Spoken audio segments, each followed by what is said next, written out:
the one and the only Rip, the motherfucking Rebel. What's going on, Rip? What's up with you, Tay? Nothing like to welcome you to get it off your chest. How you doing? That's right. Feeling good, feeling great. That's good. That's real good. I guess everyone wants to know, I guess the stories I always hear is that this Rip the Rebel, he was a playboy, man. Rip's a playboy. He's a playboy. He ain't rap, man. What really rap? What rap? Oh, I know that nigga's a playboy. How'd it go? I take it as a playboy because that's all I hear about. How you go from the playboy to the rapper? I always did rap, but it was low key. You know what I mean? You know how once you get known for doing something over here, more than you get known for doing something over there, whichever one carried the weight is the one that people roll with. So I was known for being a playboy more than I was known for rapping, because it was more like I was low key rapping, But I was in public doing the girls, you know what I mean? Doing the females. I was in public with that. So that image and the money and that outweighed the rap, because I was doing the rap basically low key, you know what I mean? Okay, I kind of feel that. So I guess who was the first, people that you started off rapping with? Where that? I started out with Merc, actually, Schizo and Heinous. I think that was probably like, wow, I can't even think, 94, 95, I think it was. Yup, Schizo Heinous, my man from New York, my Bronx bruh,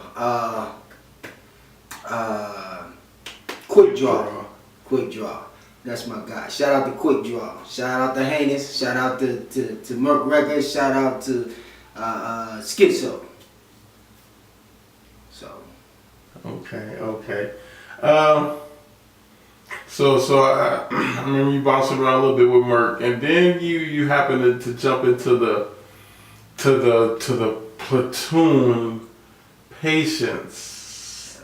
Like, wasn't that like the next set of guys you kind of like? Yeah, I got in actually. Well, you know what? Before we get into that, my bad. Yeah. What happened with Merc? I guess let's talk about that for a minute. What happened with Merc record situation? Well, I was, like I said, the playboy image was outweighing the rap image.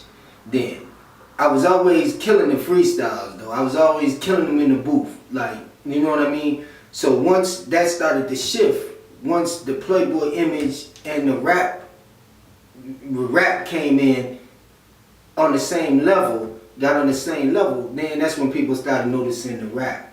So then people would say, who's that Rip dude? You know what I'm saying? And then I began to hear like, Rip, man, he ain't playboy. He don't really be on rap like that. He ain't sweet as me. He ain't this, he ain't that. You know what I'm saying? And so once I started hearing it, I approached him about it. So I was like, yo, what's up with this I'm hearing out here? And of course they denied whatever it was that was being said, whatever I brought to them. They would deny it.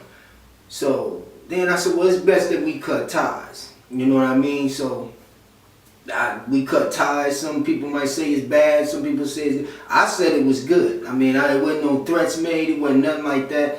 I cut the ties, you know what I mean, with them. They had a lot of beef that I inherited too, coming into it, because I was a street dude. So I took their beef like, true story, like versatile. I inherited a lot of that beef, but people calmed that down because of me, you know what I mean? I knew the guy Jay, Mr. Biggs, so I was like, Mr. Biggs, what's up with my man? He was like, Rip, you rolling with them, man? It's good, you good now, you know what I mean? They get a pass. So I done all of that, then to come to find out, the cats was like, Rip ain't this or Rip ain't that, or he just got an edge over us because he from New York, and it don't matter where you from, if you can spit, you just can spit, you know what I mean? So I was like, man, it ain't where I'm from. If you got talent, you talented. Y'all talented, you know what I mean? So I started hearing repercussions, and one day I went in to flex, and I did the Controversy album and was cut off of, did like 6 songs and was cut out all but one of them. And that was just a verse with me and my man Quick Draw, So I started feeling some kind of way. So things started going south then. Started going to the meetings with ratchets, and they had their set of friends. I had my set of goons over on this side, so we basically divided the table like, what's up, what's up? Hey man, I think I'm gonna do my own thing. I think I'm ready to go solo. I had talked to Flex anyway.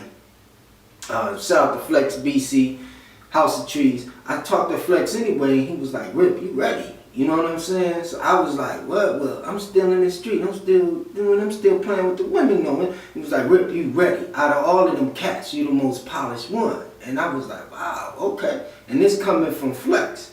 Then he was like, well, you cut off all the songs. Did you hear the final copy of the Controversy CD? So I said, no. So he said, you cut off all the copies. So I said, whoa. I said, okay, cool. You know what I mean? That's coming from cats, not Flex, but this is coming from cats, like, on their side, from their side. You know what I mean? They saying, yeah, Rip, you cut off all it. And I'm saying, wow. So that was it. They started separating themselves from me and my New York brethren, which was Quick Draw. And that was that. Next thing I know, man, it's bad news. They come in like, rip this, rip that, rip that. You know what I'm saying? So, of course, I'm going to fire back. You know what I mean? So I hit them with a couple disses, let them know the heat here. You know, they knew anyway behind closed doors, so they knew what I was doing to them. So it was going to get brought out anyway. You know what I mean? And that was that with them.